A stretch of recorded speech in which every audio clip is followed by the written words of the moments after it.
En el actual momento constituyente, el Centro de Estudios Regionales y Radio Universidad Austral de Chile nos invitan a un ciclo especial de Plaza de la República.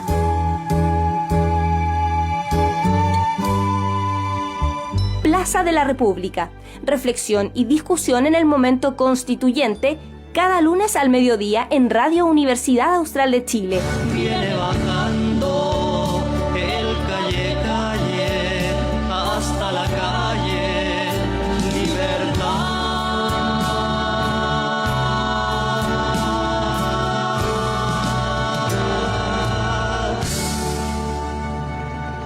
Bienvenidos y bienvenidas. Bienvenidos y bienvenidas.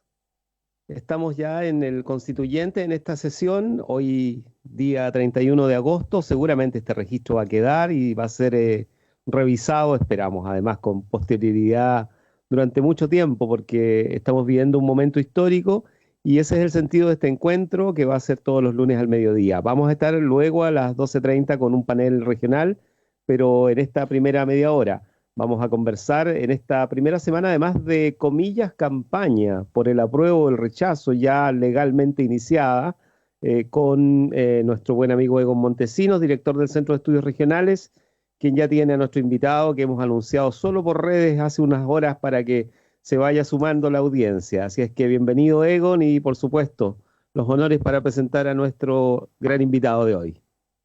Gracias, Víctor. Bueno, muy buenas tardes ya a todos y a todas, a quienes nos están escuchando a través del 90.1 o de nuestras distintas plataformas virtuales, Facebook, etc.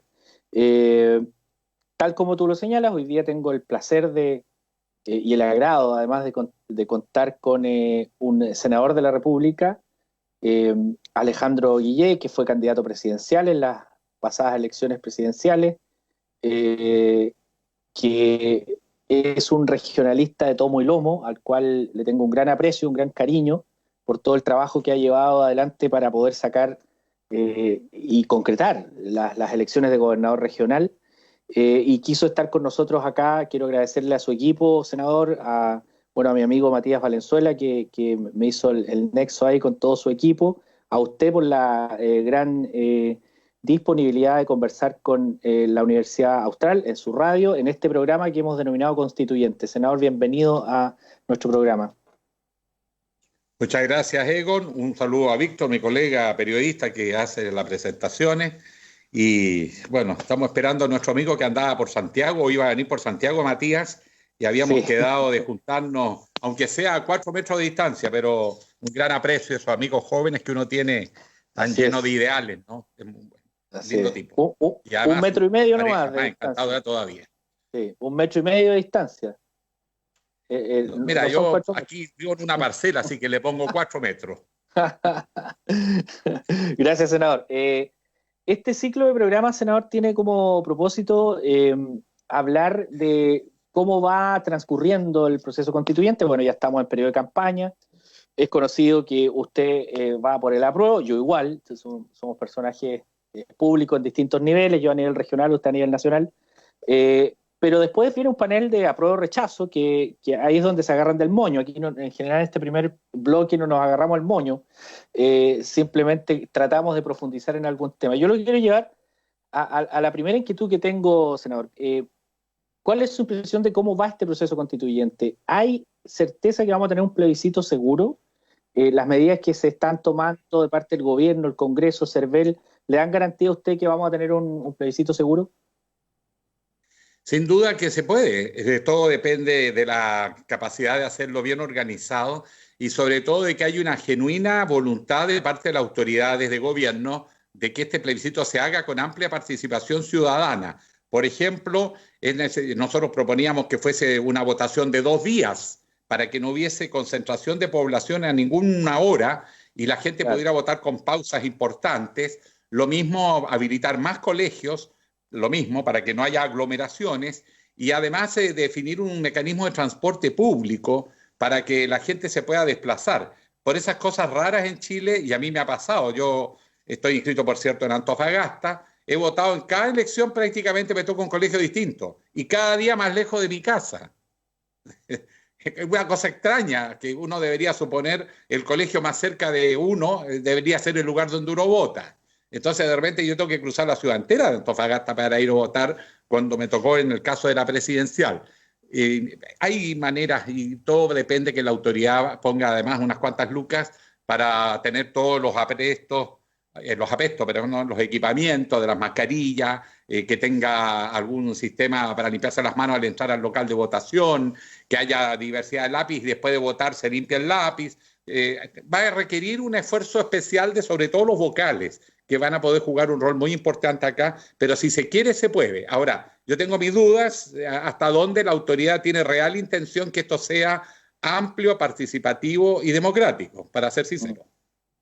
Sí, yo el otro día, no recuerdo bien con qué invitado, creo que era con Tomás Jordán, que le comentaba que el ánimo que uno ve en el gobierno a veces es el mismo ánimo que tenían para apoyar el proyecto del retiro del 10%, así como arrastrando el poncho, como a regañadientes, así al menos se percibe, no sé si es el mismo ánimo que usted percibe en el gobierno. Por supuesto, y advirtiendo a cada rato del peligro. Ese es un mensaje subliminal, ¿no es cierto? Votar es un peligro, usted se expone, el gobierno no lo obliga, si usted tiene sospecha, no puede votar además, porque es riesgoso, expone a los demás. Había un discurso ambiguo y además es una cosa insólita. Esta es la reforma institucional más importante, más desafiante en la historia republicana de Chile. Desde que Chile se constituyó como una república independiente y salió del primer periodo de organización de la república, que siempre son periodos inestables, pero cuando se estabiliza hasta ahora, nunca jamás Chile tuvo una constitución que haya participado la ciudadanía tan activamente como en este proceso.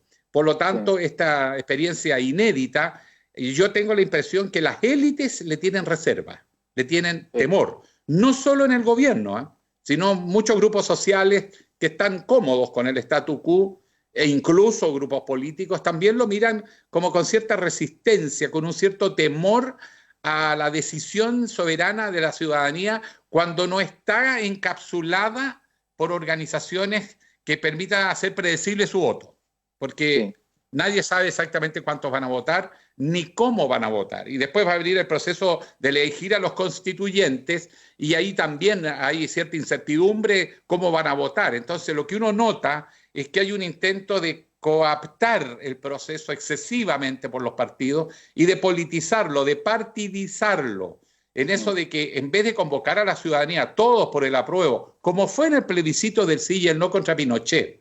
Acuérdense que ahí hubo dos tesis. La tesis de Gabriel Valdés, que era todos por el no, y la tesis de Patricio Aylwin, que era un programa, una coalición, un candidato, pero entonces empezaba la pelea y la división en los que estaban por el no en esa oportunidad. Cuando al final la dinámica lleva a todos por el no, todos nos unimos, todos trabajamos juntos y no hubo mirada de quién va a ser presidente después. Ahora está pasando algo al revés.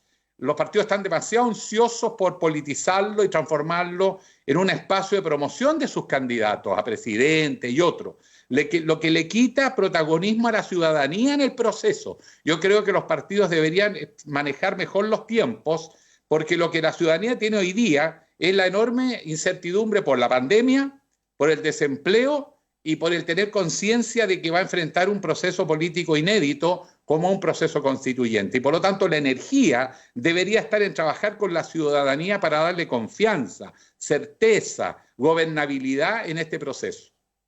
Senador, yo lo quiero llevar a un tema que no puedo dejar de preguntárselo. Tengo el privilegio de tener al líder de los regionalistas en la Cámara del Senado. Hace como 3 o 4 semanas atrás surgió de nuevo el bichito de posponer la elección de gobernadores regionales. ¿En qué va eso? ¿Usted cree que hay piso político para posponer esta elección? Y la segunda, son dos preguntas en una. Y la segunda es, bueno, las reformas que están pendientes, especialmente la ley de rentas regionales, me imagino que ya no va a ser tema hasta después de elegir al gobernador regional, pero asumo que es eso, a menos que usted nos dé una buena noticia antes, pero ¿cómo va a enfrentarse este proceso en medio de la discusión de constituyente? ¿Qué ambiente se prevé que puede tener esta reforma que es tan importante la elección de gobernadores regionales en medio de otra gran reforma que va a ser la Constitución. Bueno, el país está viviendo procesos políticos también bien transversales. La bancada regionalista de senadores que tengo el honor de presidir y de ser uno de los fundadores, es una bancada que tiene senadores de todo el espectro político, Frente Amplio, UDI, RN, Socialista, DC. Pero también en el Congreso hay sectores de todos los partidos que son refractarios a la idea de la descentralización, porque tienen una concepción de un Chile unitario con un Estado centralizado, fuerte, de que todo se maneja desde el Estado, dicen uno, o desde el centro de toma de decisiones, dicen otro, pero en general se mira con escepticismo. Por lo tanto, este es un alineamiento que no es convencional derecha-izquierda. Este es un alineamiento entre quienes creen que las regiones están en condiciones de autogobernarse y aún más, que si lo pudieran hacer, habríamos manejado mucho mejor la pandemia y la reconstrucción del país después de esta pandemia, que con un país centralizado donde todas las decisiones se toman finalmente en los ministerios o en las casas matrices de las grandes corporaciones empresariales. Yo creo que esto no resiste, pero esa tensión siempre está permanente.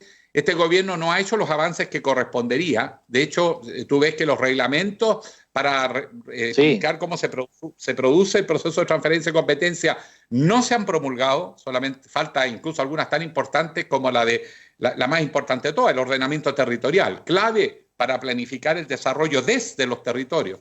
Tampoco hay una ley de rentas regionales. Todo esto ya debería estar resuelto. Sí, pues, el gobierno tiene mandatos al respecto y no los ha cumplido. Pero bueno, este gobierno no ha cumplido nada de nada, porque de hecho ya es un pato cojo. El presidente es pato cojo, ya no toma decisiones, no tiene capacidad de impulsar reformas, solo demorarlas, solo hacerlas ambiguas, que es a lo que está jugando. Pero yo creo que si lo intenta no va a tener los votos, pero este ha sido un proceso permanente y lo que más me preocupa que este gobierno no ha avanzado en nada en materia de descentralización. E incluso senadores que eran muy regionalistas, sus partidos los han apretado bastante y he visto más tibieza, pero de todas maneras somos mayoría los que estamos por la descentralización y la elección de los gobernadores regionales. Eso no me cabe ninguna duda, por lo tanto va a haber elección. Ahora, esta tibieza que ha encontrado en algunos parlamentarios, yo igual le confieso que he visto mucha tibieza y mucho silencio en algunos parlamentarios, diputados y senadores que se declaraban regionalistas, pero después de este anuncio, el último, que formó parte de esta especie de reconciliación entre Chile Vamos y el gobierno, ¿tiene relación con la ley que se aprobó del límite a la reelección? Es decir, 93 alcaldes, que muchos de los cuales, si se les permite ir a esta elección, tienen muchas posibilidades de salir, y la ley de inhabilidades, ¿hay algo de eso, de cálculo electoral en este silencio al menos de algunos diputados, senadores? Bueno, evidente que sí. En política nada es casual. Las cosas tienen un sentido y un propósito que a veces no se confiesa, pero que es así. Por varias razones. Hay algunas concepciones ideológicas de la idea del valor de un país centralizado, que ha sido la característica de nuestro régimen institucional por más de 200 años. Pero también es porque se genera un statu quo. Por ejemplo, hay regiones, no digo que en la tuya ni en la mía, pero además no es mi caso, pero hay regiones en que un joven, para mí es joven ya a esta altura, de 40 años, si ese joven hace memoria, desde que él tiene noción de las cosas más allá de su hogar y de su vida personal, o sea, tenía 10 años, está como senador la misma persona, o como diputado los mismos, o como alcalde los mismos, o se lo disputan entre los mismos. Entonces, bueno, se genera una especie de clase política en muchas partes de Chile que reinan en su región, y hay senadores todopoderosos que nombran a los intendentes y a los equipos y que por lo mismo, más allá, si son de derecha o de izquierdas, tienen una tendencia, por supuesto, a no querer movilizar ni cambiar la dinámica y menos introducir competencia. Pero la descentralización precisamente tiene ese objetivo, promover una mayor diversificación de opciones para que las vocaciones de los servidores públicos puedan ocupar cargos distintos. El que hoy día es diputado, bueno, que sea senador, el que ha sido senador muchas veces, que sea gobernador, el que sea gobernador, que sea alcalde, el que es alcalde aspira a ser gobernador. Eso hace que haya una cierta movilidad y por lo tanto hemos logrado introducir algunas reformas importantes, desde luego terminar con el binominal, que ahora Piñera quiere volver al binominal para repartirse uno tú y uno yo, aún con un tercio tú puedes tener la mitad del Congreso, y aspiran y con nostalgia a eso. Y también quieren evitar demasiado cambio en las élites políticas. Sin embargo, ha habido cierta apertura y renovación del Congreso, por ejemplo, con la última elección ya con el sistema abierto, y además, al terminar con el binominal, se ha producido un cierto recambio. Yo creo que eso es importante. Lo mismo poner límites a la reelección. Yo soy muy partidario y voté a favor, porque eso obliga, no es que tú te retires de la política, pero que cambies de actividad y permitas que haya renovación en los municipios, en los congresos, etcétera. Pero este proyecto de quitar inhabilidades que hoy día tienen, ¿de quién es? ¿Es del gobierno o es una moción? No, quitar inhabilidades. Yo mismo he apoyado ese proyecto y he presentado para que haya más gente que pueda postular. Por mí, que todo el mundo pueda postular. Por ejemplo, no veo razón para que en Chile los dirigentes sindicales no puedan ser candidatos a cargos de representación. En Brasil existe el Partido de los Trabajadores, sindicalistas. Lula era un dirigente sindical.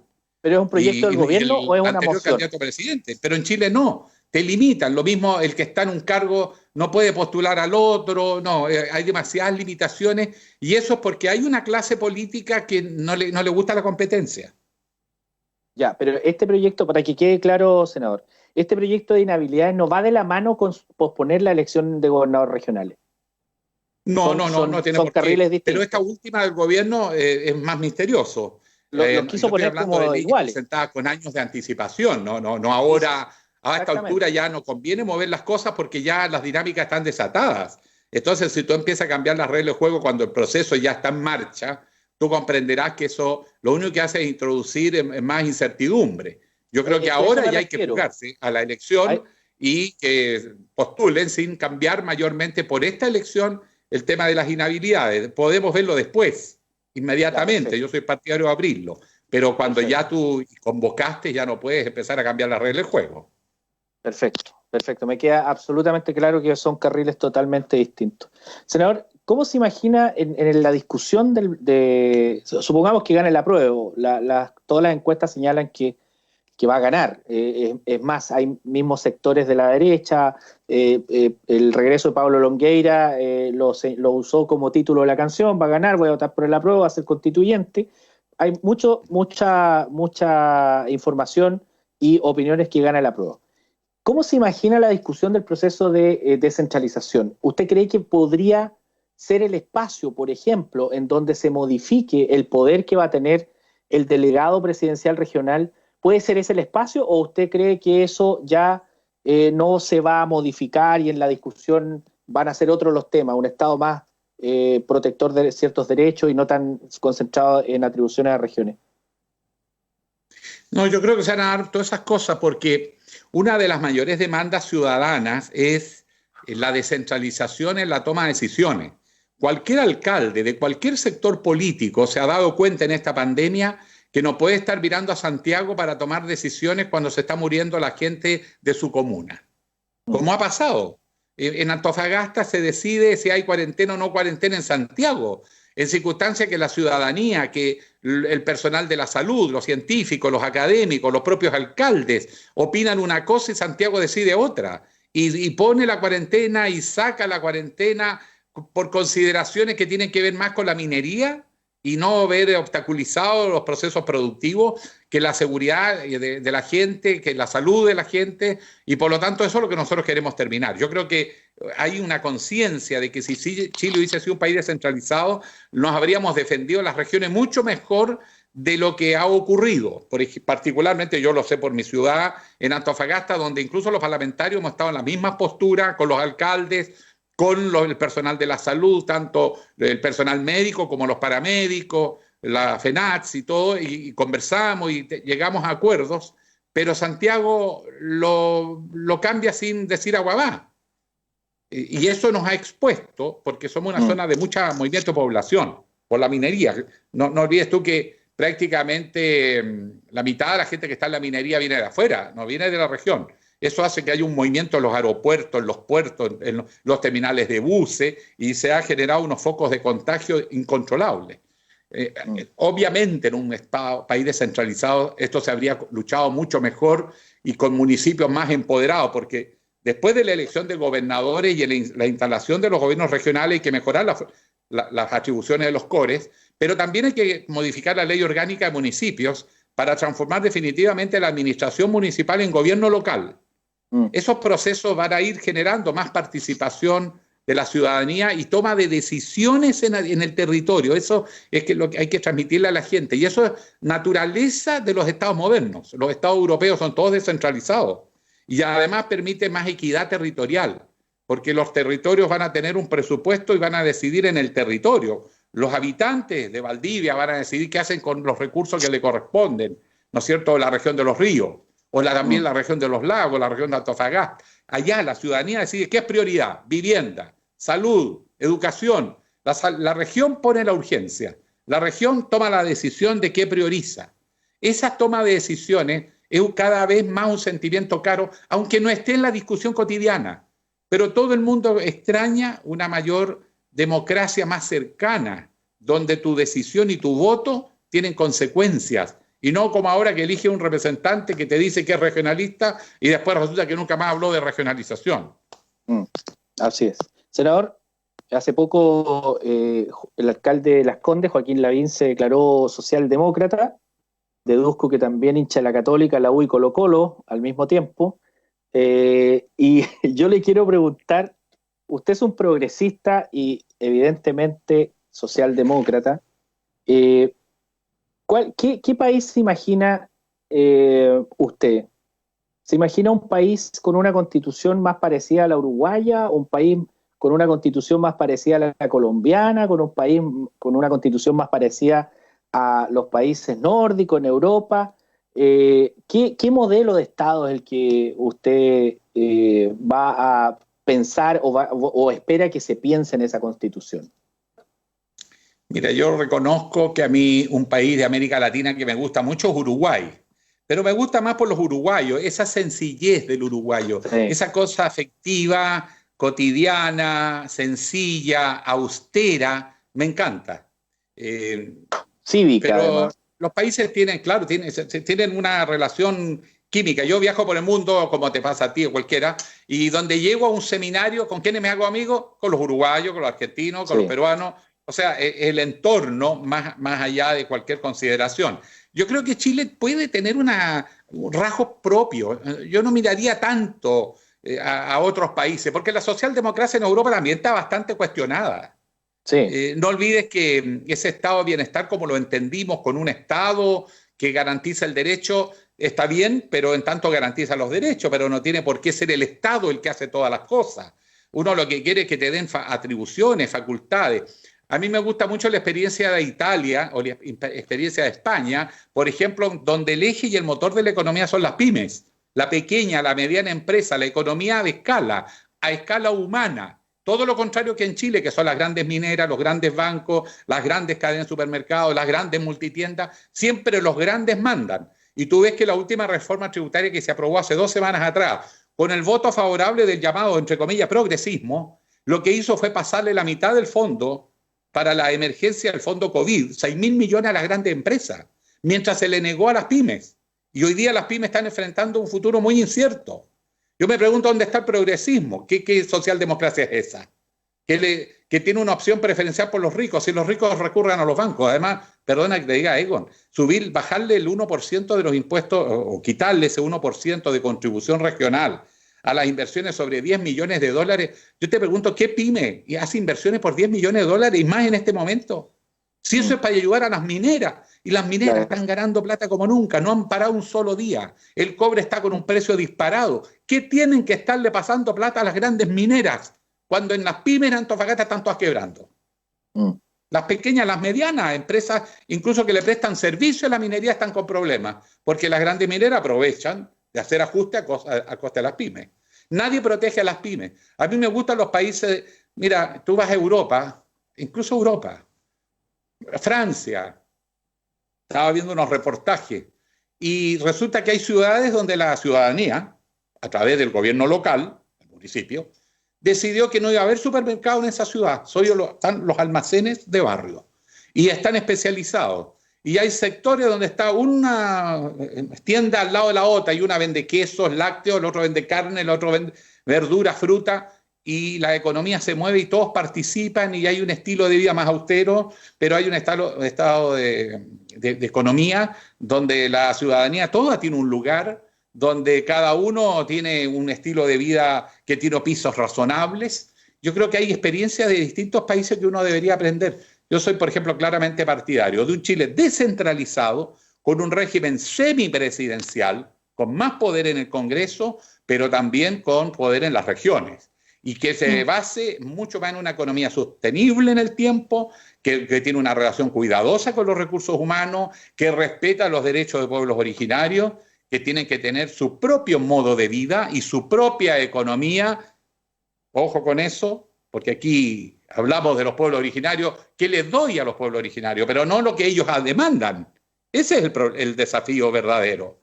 Y lo mismo las aspiraciones de las regiones. Yo creo que hay que crear algo nuevo. No sé si tengo una imagen de algún país determinado, pero sí creo que tiene que haber estos elementos que yo he mencionado en una propuesta de país donde todos tengamos un espacio.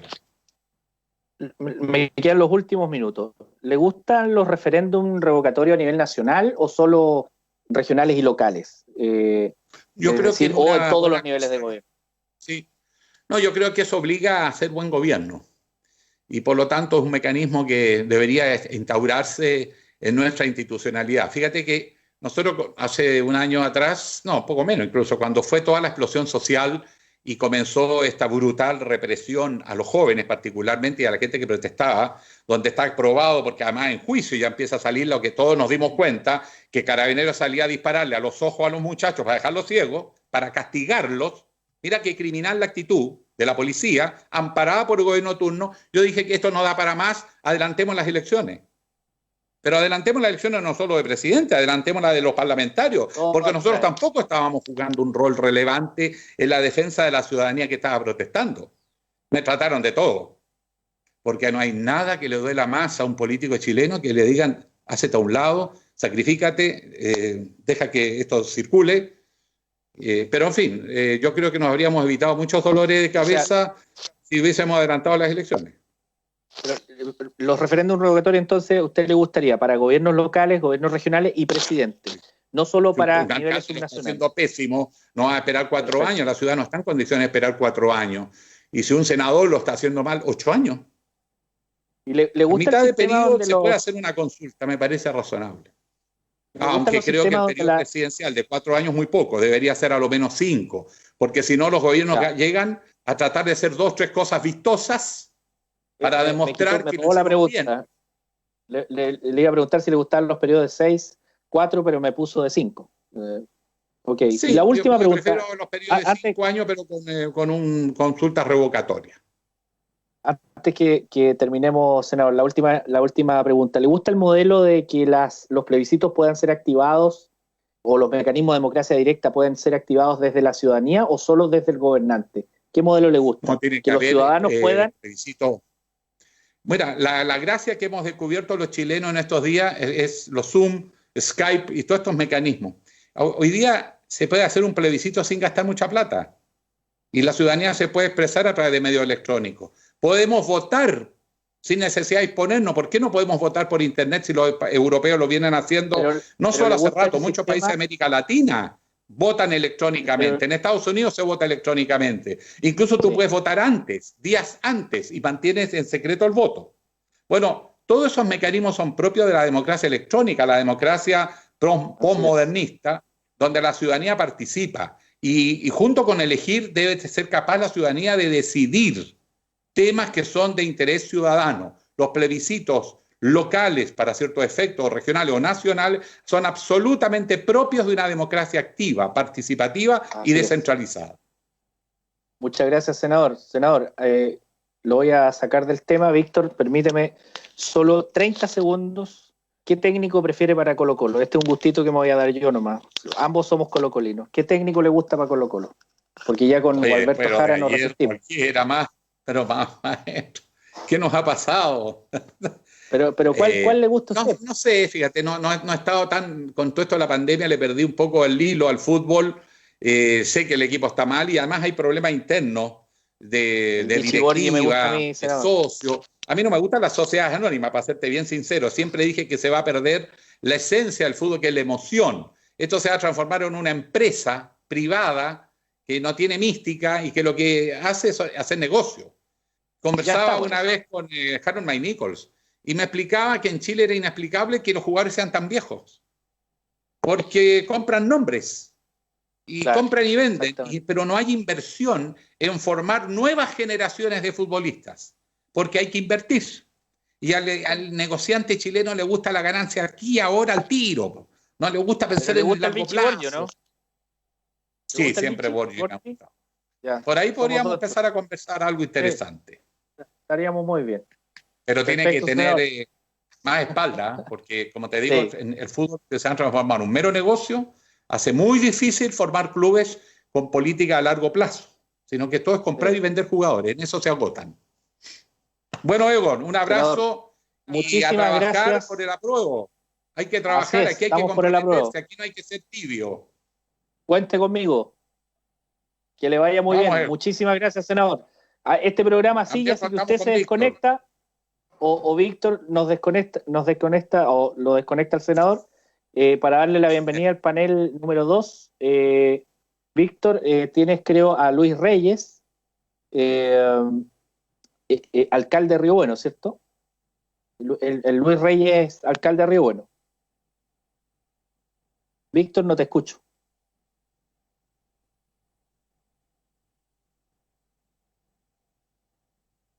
A ver ahí, Egon, ¿me escuchas? Ahí sí te escucho. Ya, perfecto. No, te estaba diciendo que tienes a Luis Reyes con Camilo Gómez.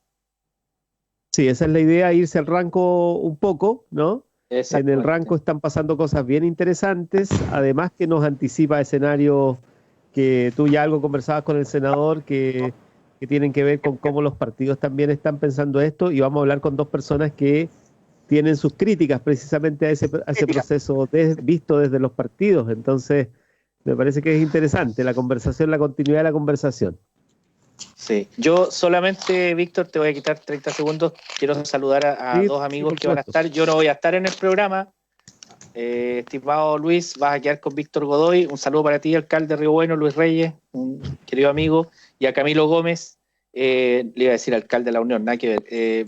A Camilo Gómez, líder social juvenil de la Unión. Ambos grandes personas, muy inteligentes y que defienden posturas legítimamente en democracia. Así que me despido, les doy un cariñoso abrazo a ambos. Víctor, te dejo con todo el invitado. Que esté muy bien. Gracias. Salud. Muchas gracias, Egon. Un abrazo. Esto bueno. Nos vemos. Gracias, Egon. Ahí estuvo una conversación que ocupó la primera parte, que tiene que ver con darle una continuidad a una discusión nacional, ¿no? Se ha hablado mucho de mecanismos, de la alturación, por decirlo de alguna manera, del proceso de campañas de las dos posiciones respecto al plebiscito del 25 de octubre a nivel nacional. Y lo que nosotros sabíamos desde el principio, y que de alguna manera se ha ido confirmando, es que si no aterrizábamos esto a la dinámica regional, corríamos el riesgo precisamente de quedar cautivos del mecanismo, ¿no? Que es algo que en política suele suceder, digamos, ¿no? Es que son todos expertos en mecanismos, digamos. Y bueno, una ventaja es tener invitados como Alejandro Villar, que se meten en contenidos, incluso desde el punto de vista del regionalismo. Pero aseguramos esa continuidad temática con Camilo Gómez, con el alcalde Luis Reyes. O sea, la ventaja de poder conversar de nuevo con ustedes es que ya los conocemos, hemos estado aquí más de una vez y sabemos que por lo menos partimos con un par de cosas y ustedes me las confirmarán, que me parece que primero tienen una visión crítica de lo que han hecho los partidos en este proceso. Algo insinuó aquí el propio senador. Me gustaría saber su opinión respecto de cuál es el rol que están cumpliendo los partidos en el proceso del plebiscito del 25 de octubre, digamos, cómo se están moviendo esto del posicionamiento de figuras, en el caso de la región probablemente figuras para las elecciones que vienen después, ¿no? Y todo ello. Pero esa es una cosa. Y lo otro es el apruebo y el rechazo. O sea, díganme, aquí todo puede ser, porque en rigor, ustedes se han dado cuenta, en las últimas horas hemos visto cómo mucha gente ha empezado a pronunciar y ser de derecha, ser de izquierda deja de ser el tema y pasa a ser más bien una cuestión de cuál es el pulso de la población y del electorado. Así es que se los coloco. Yo sé que Camilo ha trabajado, entiendo, desde la posición de la prueba. No sé si estás activo en la campaña. Aprovecho a preguntarle al alcalde Luis Reyes cuál es su visión del plebiscito, cómo va a votar y todo ello. Así es que partamos con usted, alcalde. ¿Cómo está? Hola, Víctor, muchas gracias. Buen día a todos. Encantado de poder compartir estos temas que son responsabilidad de todos. Ya es ineludible que estamos en una situación de ingresar a uno de los procesos que la gente efectivamente se ganó en la calle a partir de las movilizaciones, en una situación bastante cuestionable desde el punto de vista de la forma, pero quizás probablemente del fondo todos tenemos un sentir que también a la gran mayoría nos hizo mucho sentido. Y en eso quiero compartir, Víctor, tu primer juicio, tu primer razonamiento y comentario en relación a la función de los partidos políticos, que siento yo que también es bastante importante porque una de las grandes crisis sociales que estamos viviendo, el punto de inflexión de haber llegado hoy día y a estar convertidos a todos y cada uno desde nuestras responsabilidades públicas, ciudadanas, ha sido justamente, y a mi juicio, a partir de la debilidad y la incapacidad de los partidos políticos y a su vez de las autoridades políticas, hoy día de todos los gobiernos que hoy día hemos visto en democracia, para poder interpretar de buena manera lo que efectivamente las políticas públicas han alcanzado en mejorar la calidad de vida de todos los ciudadanos. La explosión social de octubre dejó en evidencia que eso no ha sido efectivo y que los partidos no han tenido la capacidad de poder interpretar, y más aún, los actores políticos, representantes, a mi juicio, de los partidos políticos, no han tenido la lectura fina para poder lograr que al menos este proceso que es necesario vaya decantando de la mejor manera posible y no tener hoy día un país o una sociedad en torno a un futuro plebiscito tan polarizado, que es lo que finalmente a mí me hace ruido llegar a esta situación en condiciones de pandemia, en condiciones sanitarias, pero más aún polarizando ambas funciones cuando vemos que hoy día efectivamente algunos actores que se suponía que estaban en el rechazo, hoy día están dando un vuelco importante a partir de lo que significa adaptarse a esta nueva realidad social y política que vamos a estar enfrentados en el mes de octubre. O sea, Luis Reyes aprueba en el plebiscito. Yo, la verdad, las cosas, y debo ser bien honesto, porque en política uno tiene que ser también bien claro y concreto. Yo en un principio, de acuerdo a la situación de muchos chilenos, que vimos con bastante escozor, ¿cierto?, la situación que se estaba viviendo, cómo se está expresando la gente legítimamente, un gran porcentaje que hoy día está pidiendo cambios estructurales de nuestro país, de fondo, y que claramente en un tiempo prudente no lo vamos a poder lograr, pero sí en términos de la forma, de cómo algún grupo minúsculo estaba empañando esta movilización social y que nadie la va a compartir y que lamentablemente volvimos a situaciones sociales que causó mucho miedo, mucho temor en la comunidad, sobre todo aquellos que tienen más historia que uno desde el punto de vista social y político, no tener que cometer los mismos errores del pasado para tener que volver a vivir los mismos errores. Por lo tanto, mi situación personal, y yo sé que es importante que una autoridad se pronuncie, yo estoy en un proceso hoy día de poder validar una situación de cómo la vamos a enfrentar de aquí al mes de octubre. Partí con una idea de acuerdo a ese escenario, con un rechazo, pero también he ido evolucionando sobre la conveniencia del fin superior de lo que significa nuestro país. Y en eso va mucho de la mano también con la decisión política que yo he tenido que adaptar y sumarme frente al nuevo escenario político. Entonces, en mi vida personal existe una decisión, una postura, pero en una actitud de carácter política, y la evolución que he tenido a partir de esta jubilación anticipada después de haber cumplido 3 periodos, claro que también tengo una doble responsabilidad y estoy en un proceso hoy día justamente de análisis para llegar a la mejor decisión. Incluso diría que no encuentro razonable hoy día que estemos tan polarizados en una situación de los que están por un lado, los que están por otro, cuando probablemente también puede existir un camino distinto y que creo que a octubre debemos llegar, más aún cuando tengamos que definir si va a ser a través de convención mixta o convención constituyente, cómo como país vamos a tener la capacidad razonable de ponernos de acuerdo y llegar a interpretar de lo que efectivamente hoy día la gente espera y necesita, y que los políticos y todos aquellos que estamos activamente participando en el servicio público, tengamos la altura de mira y la capacidad de poder responder a esas necesidades. Se entiende, o sea, está en el proceso, digamos, de la toma de definición. Exacto. Y probablemente se dé a conocer esa definición. De todos modos, esa polarización, porque la polarización es un proceso largo, que uno podría decir histórico, es difícil controlar la polarización, ¿no? Aparece o a veces parece que no estuviera, pero seguramente está muy presente. Es cosa de mirar un poco la dinámica local, ¿no? En la política a veces eso demuestra un poco más claramente cómo hay posiciones encontradas, digamos, quizá no en todas las comunas, pero la misma discusión sobre las alcaldías expresa eso. Eso de alguna manera se va a cerrar en su primera parte, en la parte del plebiscito, el día del plebiscito. Después viene incluso una etapa donde se define la primaria municipal, después el pensar en la elección de abril, si es que hay que elegir todos los constituyentes o la mitad, y además, ¿no?, la elección municipal. Así que digamos que el calendario es especialmente sensible a lo que nosotros llamamos tradicionalmente la polarización. No sé, Camilo, ¿cómo lo ves tú?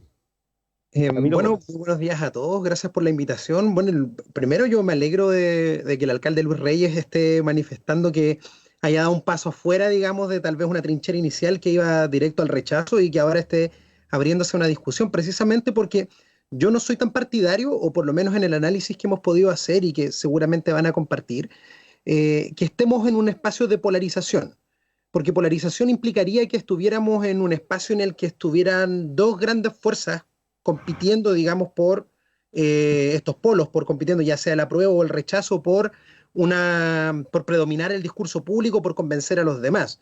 Hoy día eso no es una realidad, o sea, nosotros lo podemos ver desde el proceso del estallido social del 18 de octubre del año pasado, en que se empezó a construir un espacio en el que la ciudadanía empezó a exigir estos cambios, de los que hablaba también el alcalde Luis Reyes, empezó a hablar de solicitar estos cambios, de un poco de hablar del desprestigio de la política, sin saber que muchas veces esa ciudadanía, al volcar nuevamente su mirada hacia estos procesos que son políticos, nos encontramos con que se empieza a tener un interés en la participación. Interés que se ha dado, por ejemplo, en las discusiones parlamentarias que se dan ahora a propósito de la promulgación de las leyes. La gente está muy atenta acerca de lo que hace el Poder Judicial, está atenta acerca de lo que hace el Estado. Y dentro de ese proceso, cuando nosotros empezamos a ver una activación ciudadana que se dio, del que muchos alcaldes, por ejemplo, hicieron eco cuando se hizo esta consulta ciudadana en diciembre del año pasado, para ver si la gente efectivamente, como consecuencia del estallido, quería una nueva constitución o era simplemente un discurso instalado por los partidos. Y tenemos resultados que van sobre el 90%, que en esa consulta ciudadana, que nosotros pudimos apoyar desde un principio, porque somos firmes creyentes en que el apruebo o el hacer una nueva constitución le va a dar una legitimidad, un nuevo aire a la construcción de la institucionalidad de nuestro país. Entonces, un 90% apoyando. Hoy día no hay ninguna encuesta que dé menos del 75-80% al proceso del apruebo, digamos. Entonces estamos hablando de que no hay un espacio de polarización. Insisto, polarización estaríamos en que la mitad del equipo se va para un lado, la mitad del equipo se va para el otro lado. Hoy día la ciudadanía se ha manifestado fuertemente en favor del apruebo. Por tanto, esa polaridad no existe propiamente tal, sino que es una polaridad que se ha ido construyendo muchas veces en torno a la discusión que se da en los medios. Y también que también ha sido como refrendada o respaldada muchas veces por el discurso en torno a el miedo, que ha sido una herramienta bastante utilizada por los populismos contemporáneos, que lo que hablan es principalmente, miren, nosotros hoy día lo que tenemos es esto, pero si nosotros nos metemos a la niebla, que significaría un proceso constituyente de que no sabemos qué es lo que va a salir, cuando se ha argumentado que esta famosa hoja en blanco es básicamente una carta blanca para que perfectamente los partidos, los políticos o los representantes que vayan a escribir esta constitución podrían, por ejemplo, declarar legal la esclavitud otra vez. ¿ya? O que se ha amenazado, por ejemplo, Sí, claro. a los grupos protestantes de que se les va a quitar la libertad de culto. Todos sabemos que esas cosas son falsas una vez que nosotros repasamos un poquito el tema. Entonces, muchas personas que hoy día han estado cayendo un poco con un pie adentro de este discurso del miedo, una vez que repasan un poco más en qué consiste este proceso, que ahora por suerte se está volviendo a hablar de él luego de que haya bajado un poco la monopolización de los medios en torno a la pandemia, se han podido dar cuenta de que muchos de esos discursos son discursos mentirosos, son discursos que tienden a buscar el miedo en la población, y cuando vemos que eso se empieza a superar, esta polarización que no era tal, se diluye aún más, digamos, que apunta a que la gente se abre a la conversación, se abre al espacio y dicen, bueno, sí, en realidad, ¿por qué no podemos construir algo mejor? Hagamos algo entre todos y conversémoslo para ver qué modelo de país queremos. O sea, algo que nunca se nos ha preguntado en nuestra historia institucional, al fin se nos pregunta, entonces la gente dice, bueno, los ciudadanos pensamos que sería bueno que de una vez por todas se nos pregunte qué es lo que queremos nosotros para que ese nuevo pacto social del que se habla tenga mejores consecuencias y nos permita una mejor calidad de vida y avanzar hacia un país más moderno, que es lo que todos queremos, muy lejos de estas caricaturas que se hablan de Venezuela y todo eso, que no tiene nada que ver con el sentir de la gente. Camilo, gracias. Vamos a pedirle a Luis Reyes, alcalde de Río Bueno. Entiendo que tiene agenda a eso de las 13 horas, así es que alcanzamos a hacer un par de consultas más, Luis. Por supuesto. Lo que creo que se deriva también incluso de lo que decías hace un momento. Estuve viendo algunos números del Ranco en las elecciones anteriores municipales. De hecho, hace 4 años en la práctica, el escenario electoral suponía una votación. Recordemos que en ese minuto incluso ya se estaba manifestando una votación disidente o de nuevo tipo, un electorado que no se conocía o que no era tan estático hasta ese minuto, pero todos suponían de que, dado los guarismos generales, digamos, de participación, que no eran tan altos tampoco, a nivel nacional, me refiero, todavía teníamos un electorado de alguna manera tradicional, con alguna entrada nueva. Y se espera de alguna manera que en este plebiscito por primera vez se exprese un voto de primera vez, digamos, ¿no? Los primeros votantes, ¿no? Los votantes primerizos o como quiera llamarse. Sería interesante saber qué piensan ustedes, ambos, por supuesto, pero Luis, en principio, sobre la participación del segmento de los jóvenes que vota en las comunas, independiente de cuántos son, porque en rigor yo vi los números y no es que sean pocos, ¿ah? O sea, depende, ¿no? Entre los primeros años de la edad para votar, después de los 18, son pocos, pero si uno alarga eso hasta los 29 años, que es tradicionalmente donde nosotros colocamos frontera a la juventud, erróneamente, por supuesto, ¿no? Sino que nos queda... hasta ese momento, hasta ese límite, vota en la práctica un cuarto del electorado o un poquito menos, digamos, ¿no? Un poquito más en La Unión y un poquito menos en Río Bueno. Por lo tanto, no es poco, ¿no? La pregunta es, ¿cómo se actualiza el electorado en una comuna que es tan relevante a propósito de esto de posibilitar que el plebiscito sea bien llevado, ¿no? Que es un poco lo que decías, Luis, al principio. Bueno, Víctor, yo te agradezco para poder complementar porque dice mucho del análisis que hace Camilo en términos reales, que efectivamente es una realidad.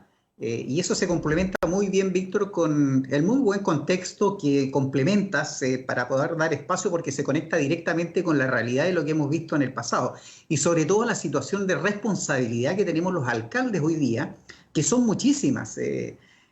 Tenemos que preocuparnos y garantizar que efectivamente la viabilidad de este nuevo plebiscito o de este nuevo escenario electoral sea transmitido de confianza y la gente efectivamente vaya a votar, porque vamos a tener una problemática, queramos o no, de una situación sanitaria que efectivamente es real, no es ficticia.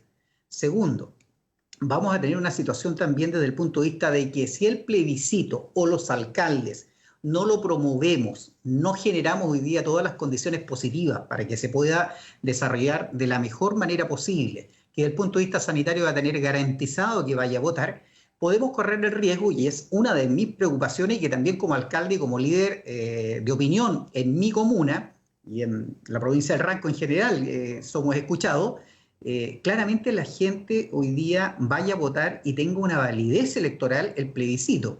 Porque hoy día todas las encuestas dicen, claro, 90% como Camilo hoy día proyecta, que nadie podría estar en desacuerdo, que el país debemos mejorarlo entre todos, debemos hacer modificaciones profundas, no generar falsas expectativas, porque esto es todo un proceso que finalmente nos va a llevar a reencontrarnos y pensar en el bien superior del mejor desarrollo de nuestro país. Pero si esas estadísticas que todo el mundo dice, que 80-20, que 70-30, que el 90% en el mejor escenario del apruebo, ¿cierto? Tampoco es bueno y es sano, porque necesitamos a una minoría participativa, y sobre todo que finalmente el plebiscito tenga al menos el umbral electoral superior a la última elección presidencial. Hoy día y ahí valoro tu comentario, Víctor, tu contexto, en el sentido de que efectivamente la juventud hoy día probablemente tiene un hándicap, una motivación distinta después de los movimientos de octubre a lo que hubiese tenido en condiciones normales si es que hubiésemos estado hablando y no hubiésemos tenido las movilizaciones sociales de un plebiscito para mejorar, entre otras cosas, nuestra Constitución.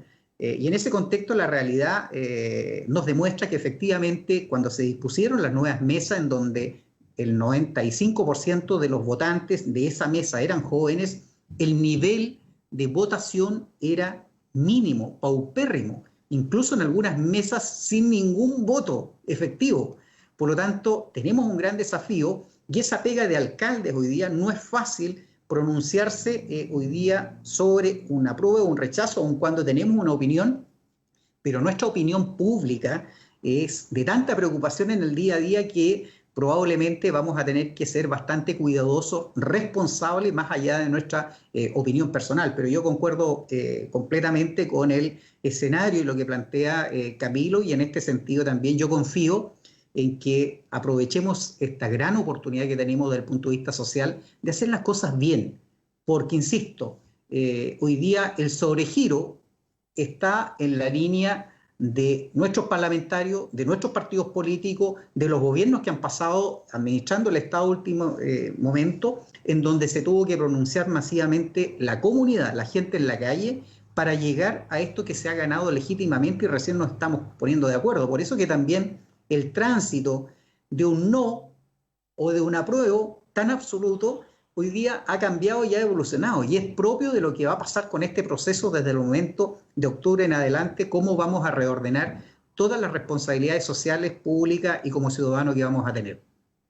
Y breve, Luis, respecto de la coalición de gobierno, ¿en qué posición está la coalición en la interna o en la política, en definitiva? No solamente una cuestión orgánica interna, sino que en términos de proyecto, hasta dónde esto también ha tocado un poco techo la coalición, y lo que veníamos viendo a nivel regional, que también se da a nivel nacional, ¿no? Esto de cierto desmembramiento de posiciones, ¿no? Que van saliendo posiciones desde dentro, asumen roles incluso políticos alternativos y se convierten en otra opción política. O sea, ¿hasta dónde podemos hoy hablar de coalición de gobierno? O más bien estamos hablando de actores políticos muy diversos dentro de la centroderecha.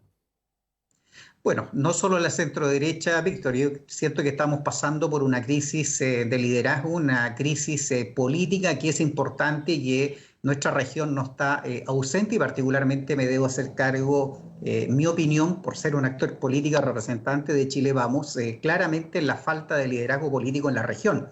Hoy día nuestros parlamentarios, quienes son los que deben hacer, estructurar partidariamente, ¿cierto? Y ser voz y líderes, porque así se estima, ¿cierto? Y eso es lo que corresponde desde el punto de vista de la responsabilidad política. Hemos tenido, o hemos sido, mejor dicho, bastante flojos.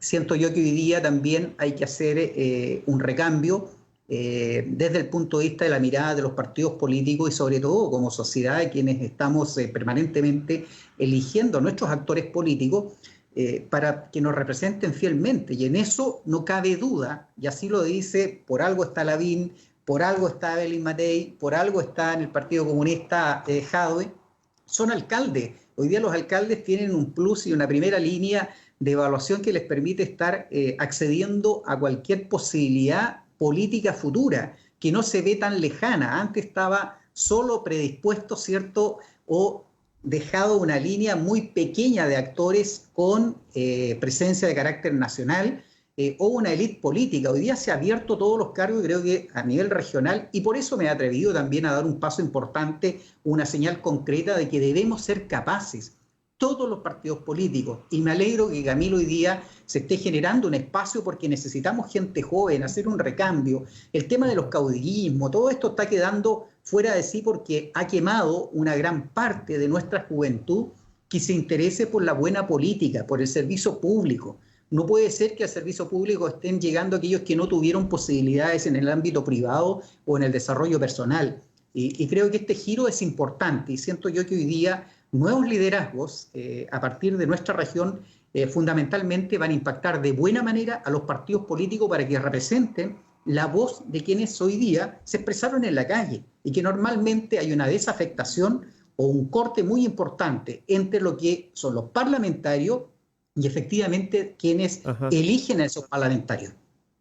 ¿No tienes decidido, Luis, la próxima justa electoral a la que asumas una representación? O sea, ¿vas a ser candidato a diputado? ¿Cómo ves tú esa situación?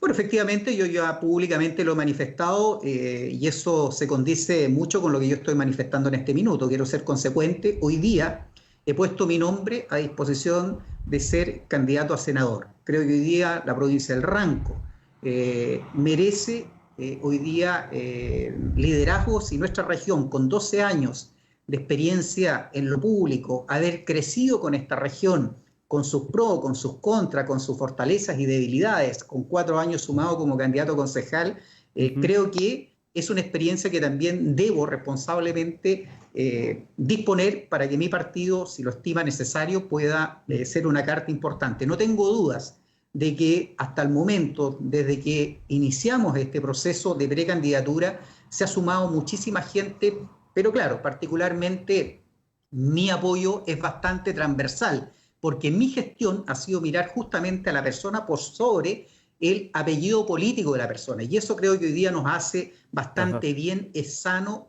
para poder creer en la persona, en el ser humano primero, para poder generar hoy día una parrilla de servidores públicos que efectivamente defiendan de muy buena manera a nuestra región. Hay un sentir que es claro, Víctor, que hoy día estamos agotados en la región de que los partidos políticos, de que la élite política no instale candidatos en la región que nada tienen que ver con nuestra región. Pero no ha sido problema de los partidos políticos y no ha sido problema menos aún del candidato. Ha sido problema de nosotros que lo hemos permitido. Y siento yo que dentro de todo este cambio social, aquí tenemos un cambio importante y debemos atrevernos a competir.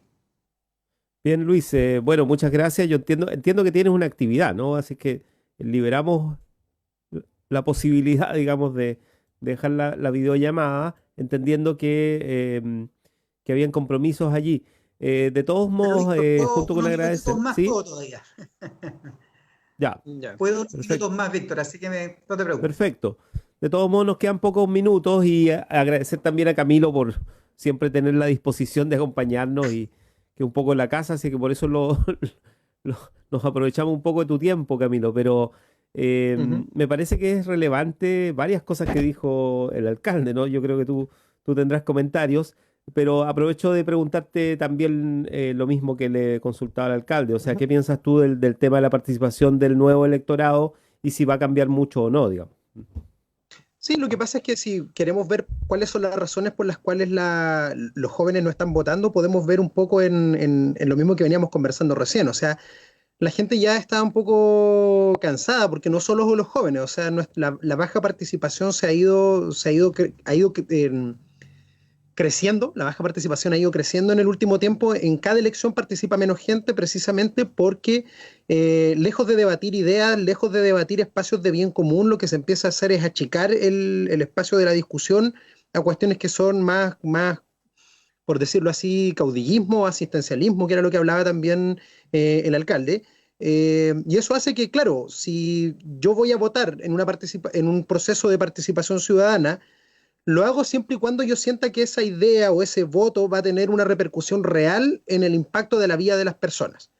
Por eso cuando la gente dice, no, es que yo de nuevo voy a tener que ir a trabajar el lunes de la misma manera, si bien es una falacia, lo que está pasando ahí es que la gente está desencantada porque siente que no hay cambios para la colectividad, no hay cambios para el bien común, sino que hay cambios para un grupo de personas, que es, por ejemplo, si gana el alcalde A, eso es un botín para los que apoyaron al alcalde A, entonces la consecuencia de hacer campaña es para obtener una peguita, o el asistencialismo, decir este es el alcalde que me da cositas. Entonces todos aquellos que no alcanzan el asistencialismo, es decir, a los que no les llega ni una peguita ni una cosita, no participan de los procesos porque dicen, bueno, en realidad yo pierdo mi tiempo con esto, porque aquí no se está pensando en el bien común, sino que se está pensando de nuevo en esta idea de como un grupo, se está pensando en una idea de favorecer o apoyar solo un grupo de personas que son los que apoyaron y no construir un programa de que implique el favorecer a la comuna completa o el favorecer al país completo, y eso es algo que ha hecho que la gente se pierda la esperanza un poco en la política.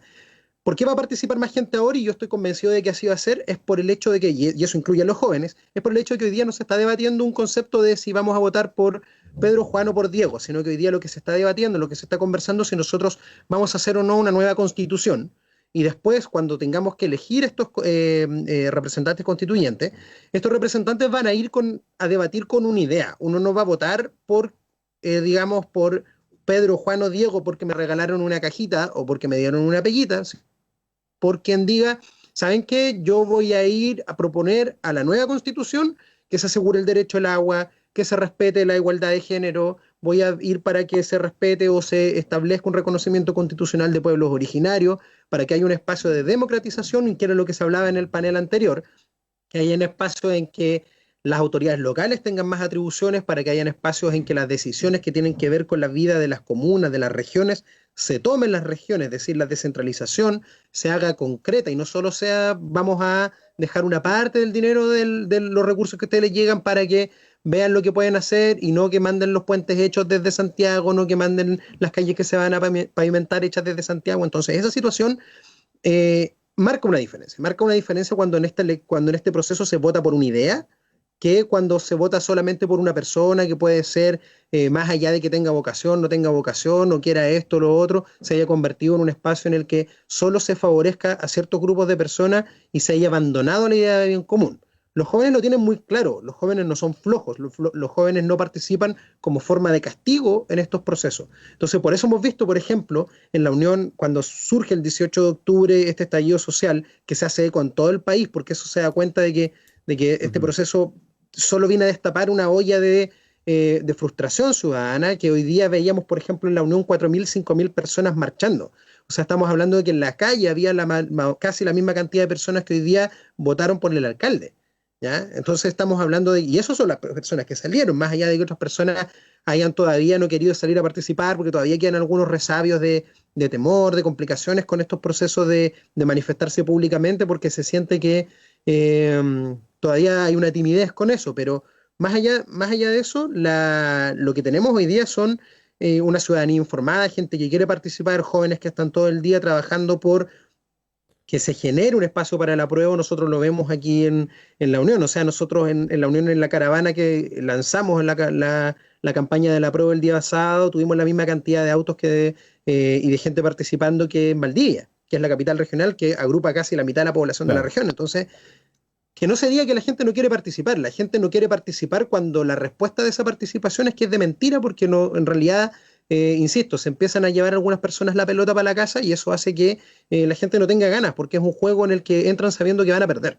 Entonces ahora, por primera vez, hay una posibilidad de construir un espacio democrático, de construir un nuevo país de ideas, respetando, digamos, todo lo que significa nuestra historia institucional, los derechos de las personas, y aparte de eso, poder crear algo nuevo que signifique generar mayor equidad, un espacio de bien común. Yo creo que esa es la palabra que todos utilizan, pero que en la práctica, cuando se hacen programas de gobierno comunal, gobierno regional y gobierno nacional, se toma poco interés, sino que se piensa simplemente en favorecer a ciertos grupos que son los que apoyan a uno u otro lado, y eso claramente es un error y desincentiva la participación de la gente. Gracias, Camilo. Bueno, nos quedamos sin minutos, pero les quiero agradecer de todos modos la disposición claramente. Aquí ya hay voces que postulan posiciones independientes o desde la independencia de lo que tradicionalmente son los conglomerados, con distintas visiones, por supuesto. Obviamente aquí hay matices, pero vamos a seguir en esa línea. O sea, nos parece que por ahí se abre una puerta para hacer un buen debate respecto de este 25 de octubre. Así es que muchas gracias, como siempre, Camilo, alcalde, un gusto, como siempre también. Nos reencontraremos. Muchas gracias, Víctor. Gracias, Camilo, también. Me alegro, insisto, que personas jóvenes hoy día con ese compromiso, no solo del análisis político, porque una cosa es tener el análisis político y otra cosa es estar sentado en la puerta de la alcaldía administrándola y sintiendo y viendo lo que efectivamente se complementa hoy día una situación que necesariamente el país cambió. Así que muy contento por eso. Invitar a la gente también a que pueda desde ya hacer parte de este proceso. Eso es lo que tenemos que manifestar desde un discurso objetivo, consecuente, y obviamente cada uno tiene la potestad de poder tomar la mejor decisión. Disponible siempre, Víctor, muchas gracias a Egon también por dar la posibilidad, siempre disponible para poder aportar desde la experiencia lo que significa como 12 años de alcalde. Muchas gracias, un abrazo, buena semana. Bien, pues Camilo, nos reencontramos. Así es, muchas gracias por la invitación. Vamos a seguir trabajando. Nosotros, bueno, agradezco las palabras del alcalde también. Nosotros seguimos trabajando por eso, o sea, seguimos trabajando por fortalecer a la ciudadanía, fortalecer la participación ciudadana, y queremos que nuestra comuna, nuestra región y nuestro país sea un país de todos y no solo de unos pocos. Y para muestra del hecho de que hay que superar esta idea de que estamos en un país polarizado, es que incluso este panel, que era un panel para discutir acerca de posiciones que supuestamente estaban polarizadas, no terminó siéndolo, y el alcalde espero que partiendo con un pie afuera de ese nicho que era en principio el rechazo, hoy día tengo un pasito más allá en el camino hacia el apruebo, que es lo que nosotros queremos. Apruebo y convención constitucional. Muchas gracias por la invitación. Nos reencontramos. Muchas gracias. Chau, chau.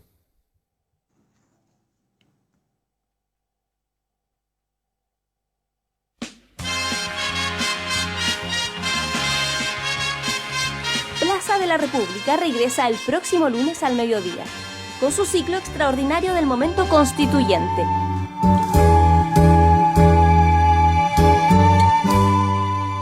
Las y los esperamos en Radio Universidad Austral de Chile y el Centro de Estudios Regionales. Viene bajando el calle hasta la calle Libertad.